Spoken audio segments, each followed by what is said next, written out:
السلام عليكم ورحمة الله وبركاته. ازيكم يا حبايبي؟ عاملين ايه؟ يا رب تكونوا بخير وصحة وسلامة. انتوا وحشتوني وحشتوني وحشتوني من اخر فيديو انا صورته معاكم حبايب قلبي. بقيتوا بتوحشوني كتير كتير. انا راجعه لكم في فيديو جديد وفيديو حلو قوي قوي قوي كده. فيديو سريع كده وصغير مش كبير، عشان المرة اللي فاتت كده في كذا حد اجمع لي قالوا لي ما تطوليش في الفيديو. فاديني بقى بص عملت لكم فيديو ايه حلو كده صغير بس جميل كده هتستفادوا منه، وهتقوموا كده ايه تتشجعوا وتقوموا من تحت البطانية لو سقعانين زي البيت هبه. بس قبل ما ندخل كده في الفيديو نبدأ كلامنا كده بالصلاة على الحبيب المصطفى. اللهم صل وسلم وبارك على سيدنا محمد وعلى آله وصحبه أجمعين.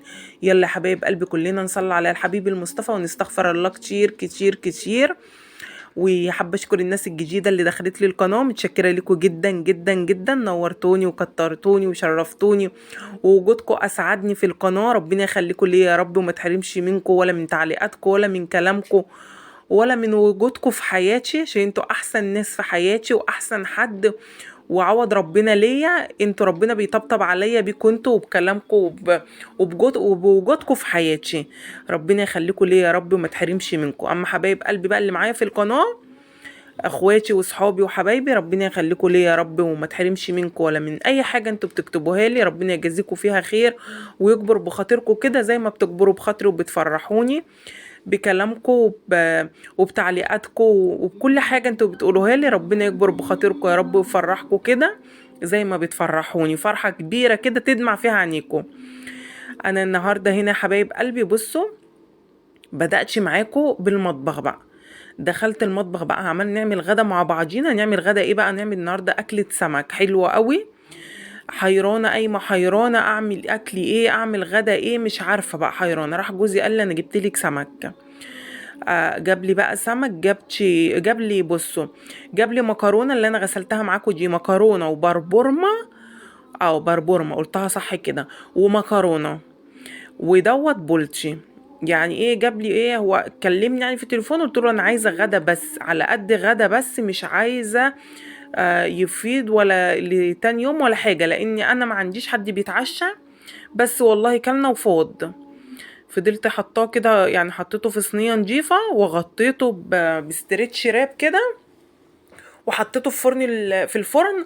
قلت لو حد منهم يعني من العيال جاع او اي حاجه كمان شويه، بس انا عارفه ومتاكده ان ولادي ما بياكلوش بالليل عشاء، ما بيتعشوش خالص. بيستكفوا كده بالفاكهه، يشربوا حاجه سخنه بس. لكن عشاء انا ما عنديش حد بيتعشى خالص، ولا صيف ولا شتاء بنتعشى حبايب قلبي. بصوا هنا بقى مسكت السمك غسلته غسله حلوه قوي. السمك انا بغسله بميه بس. عفوا يا حبايب قلبي، السمك انا بغسله بميه بس ما بغسلوش باي حاجه تانية خالص. بنزل منه كل كده الزفاره، وبمسكه ايه اغسله كده غسله كده جميله، واشيل منه بخلي قلبه من جوه ابيض نجيف. يعني بخليه كده يعني بخليه كده ابيض زي الفل.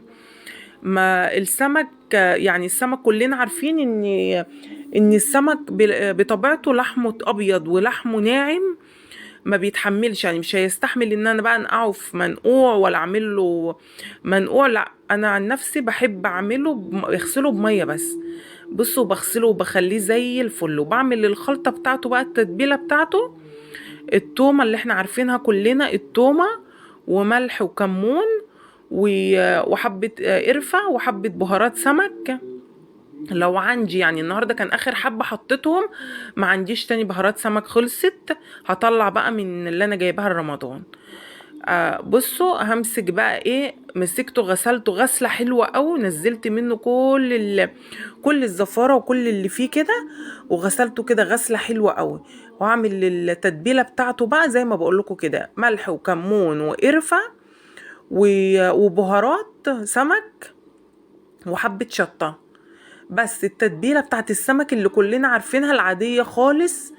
يعني ايه، ما بحبش اعمل اي افتكاسه فيه، لا هو بصوا كده وخلاص. يعني ايه التتبيله بتاعتنا اللي احنا كلنا عارفينها للسمك. مسكت طبعا بعد غسيل السمك، بصوا انتوا كلكم حفظتوني بغسيل الحوض. الحوض اشتكى مني وتعب مني. والله العظيم اشتكى وتعب مني. بصوا اهو بوريهولكوا، بصوا من جوه خليته زي الفل، غسلته كله غسله كده حلوه محترمه اهوت. بصوا هنا بقى ده كنت انا جايبه جزر، انا كنت جايبه جزر. بصوا دوت همسكه هغسله كده اهوت واحطه في الطبق هنا، همسكه هفرزه واحط الجزر حلو قوي اليومين دول. واقول لكم معسل قد ايه ومسكر قد ايه، عسل عسل عسل والله العظيم مسكر.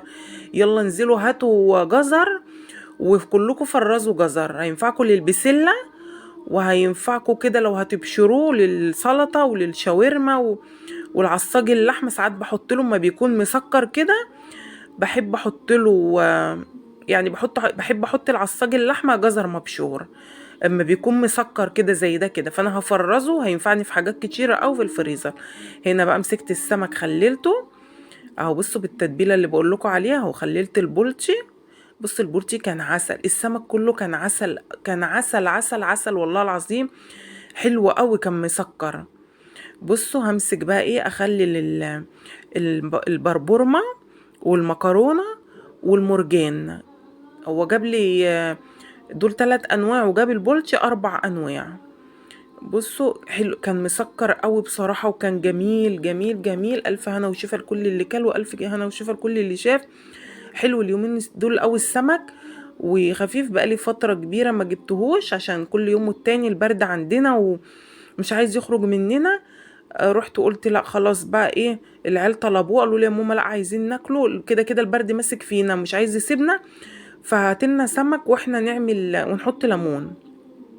طبعا عصرت ليمون على الخلطة بتاعت التتبيلة، عصرت ليمون وعصرت وحطيت ليمون يعني ايه بقى. بعد ما قليته كده رحت ماسكه ليمون عصراه عليه كده على الوش كتير، كترت الليمون ورحت ايه عملت يعني ورحت بقى عصر الليمون كتير عليه، قلت عشان ايه لو في اي برد او كده ما يظهروش يعني.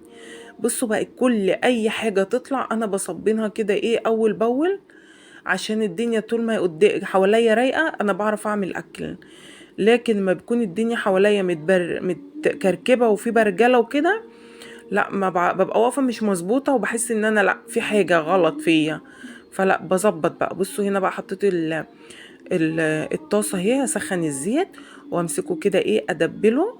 هقلي الاول المكرونة والبربورمة والمرجان، هحمر التلاتة دول كده الاول، وبعد كده البلطي في الاخر عشان دول لحمهم دول لونهم كده فاتح فياخدوا ايه الزيت كده وهو فاتح. جاب لي تعبانية واحدة بيقول لي هو حطها لي كده، انا بقول له ده إيه؟ هو ده ايه يعني؟ انت دي تعبانية واحدة، سمكة تعبانة واحدة هي، حتى انا او حطيتها اول حاجة في الطاسة. بقول له هي دي ايه؟ قال لي هو والله حطها لي كده هي دي كانت عنده كده هو لوحدها ما معهاش اي حاجه، راح هو حطها لي وما رضيتش اكسفه يعني. قلت له رحت قلت له طيب. عملتها بصراحه كانت حلوه قوي برده، كانت مسكره اليومين دول السمك ده، السمك مسكر قوي. يلا بقى اللي وصل معايا لغايه هنا اوعوا تنسوني في اللايك واشتراك في القناه لو انت اول مره تشوفيني، فضلا وليس امرا. وحبايب قلبي اللي بينسوني في اللايك اوعي تنسيني في اللايك وكومنتي حلو كده من ايدك، تقولي لي انت بتتابعيني منين وتقولي لي ايه اكتر حاجه بتعجبكم في الفيديوهات والقناه عجباكم ولا مش عجباكم. عايزاكم تقولوا لي كل حاجه كده في في الكومنتات بتاعتكم الجميله اللي بتسعدني، اللي بقعد استناها كده وبتسعدني. بصوا طلعت هنا اول طاسه يعني، وهنا بقى احط تاني طاسه، بس بدات ان انا ادبل في الدقيق واروح حطها كده هوت ايه اول باول. يلا بقى يا حبايب قلبي ايه، قومي كده ما تكسليش في السقعه، قولي لي الجو بيمطر عندكم ولا لا. النهارده الجو بيمطر عندنا جامد والجو سقعه ونزلت قمت من النوم بدري. قالوا لي النتيجه بتاعت عمرو هتظهر النهارده في المدرسه. طبعا انتوا عارفين حبايب قلبي اللي لسه داخلين معايا القناه جداد، عندي عمرو اولى ثانوي وعندي شروق 3 ثانوي. فعمر قالوا لي النتيجة هتظهر عنده النهاردة في المدرسة، يعني من امبارح كانوا باعتين لنا على الجروب وكده ان النتيجة هتظهر. فقمت بدري بصراحة قلت انزل اجيبها، جيت لقيت الجو تلج طب انزل، طب ما انزلش، طب على المدرسة ما بعتتليش على الجروب تاني يوم، يعني قالوا ايه هنأكد عليكم تاني يوم الصبح، اللي هو اليوم ده النهاردة يعني الصبح. فاستنيت طب يأكدوا عليا، ما لقيتش حد يأكد عليا خالص. طب انزل بقى، عمرو قلقان وانا بصراحة عندي حالة قلق. طب اتصلت بناس صحابي يعني في المدرسة وكده، وهو اتصل بصحابه وعملنا تليفوناتنا بقى. طب ايه يا جماعة في ايه؟ راح قالوا لا ده قالوا لنا شوية على بعد الظهر هتظهر في المدرسة. طب كنت انا يعني كنت انا بقى صاحية من بدري اصلا، ما نمتش كويس، بقيت عندي ايه حالة قلق. انا بص في الامتحانات وفي النتيجة بيبقى عندي حالة قلق. فالمهم رحت قلت لهم طيب خلاص تمام ماشي على بعد الظهر. فقلت ايه طب اقوم طيب اشوف كده اللي ورايا، اشغل نفسي، احاول اشغل نفسي، بس ابدا على مين؟ والله ما في الكلام، ولا عرفت اشغل نفسي، وبقيت قاعده حاطه ايدي على خدي وهو قاعد قدامي. يا ابني يا ابني، يقول لي يا ماما طب انت قلقانه ليه؟ وانا اقول له ايه طب خلاص يا عمرو انت قلقان ليه؟ فضلنا نكلم نفسينا، والحمد لله بخير وسلامه، الحمد لله الحمد لله، ربنا جبر بخاطرنا وفرحنا. عمرو نجح الحمد لله.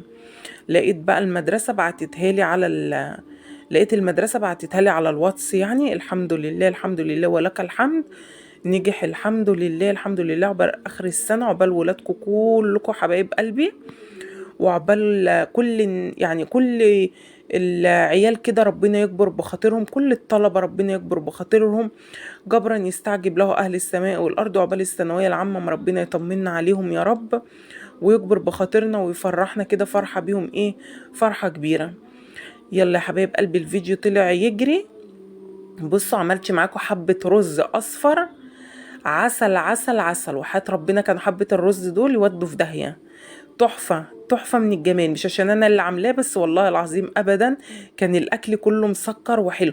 بص هو عموما مش شطارة مني ولا حاجة، احنا كلنا يعني كلكم شاطرين وكلكم ستات بيوت شاطرة، بس الاكل في الشتاء تحس ان ليه طعم تاني. الاكل في الشتاء ليه طعم تاني خالص خالص خالص. يلا بقى كلنا صلوا على النبي كده، صلى على النبي كلنا حبايب قلبي، اللهم صل وسلم وبارك على سيدنا محمد وعلى اله وصحبه اجمعين. وده بقى كده كان الغدا بتاعنا حبايب قلبي النهارده، غدا سريع وسهل وجميل، وكان زي العسل. وعايز ايه حبايب قلبي كلهم كده ياكلوا من الاكل الحلو دوت.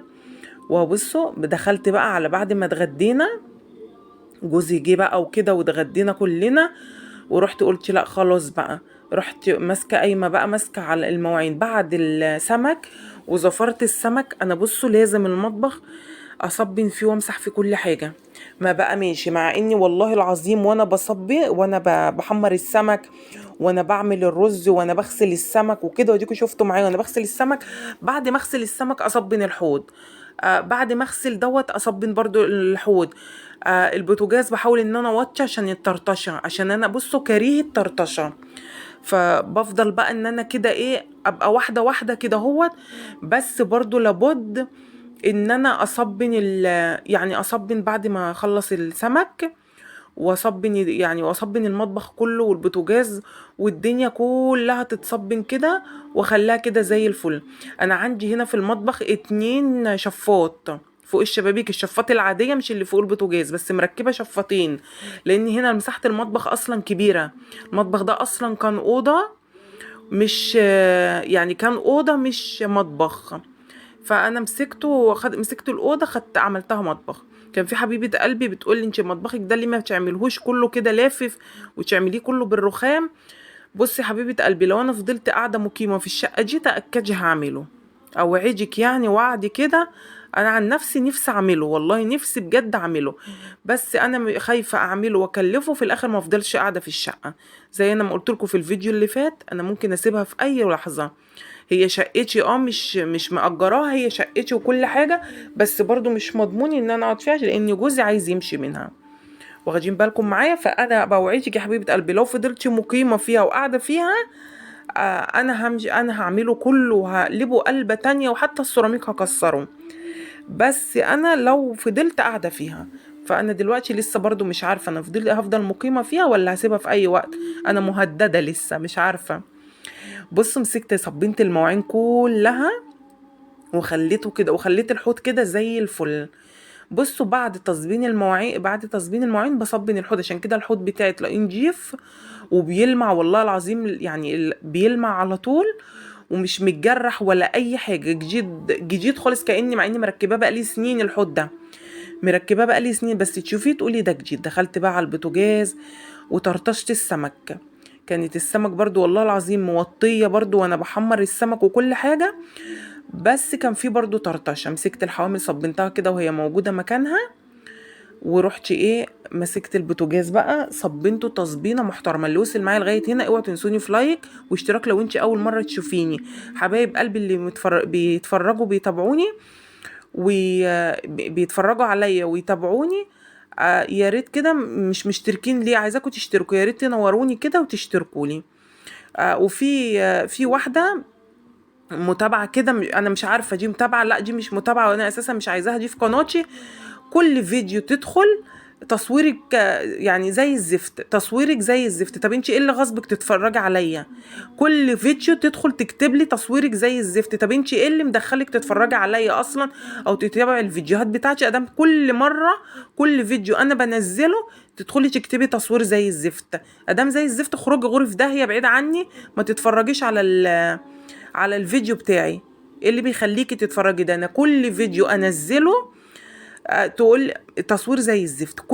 هي بتستناني بالظبط انزل الفيديو عشان تكتب لك الجمله دي، تصوير زي الزفت. طب ما هو تصوير زي الزفت واضاءه زي الزفت زي انت ما بتقولي، انت بتتفرجي ليه؟ ايه اللي غصبك اصلا ان انت تتفرجي عليا؟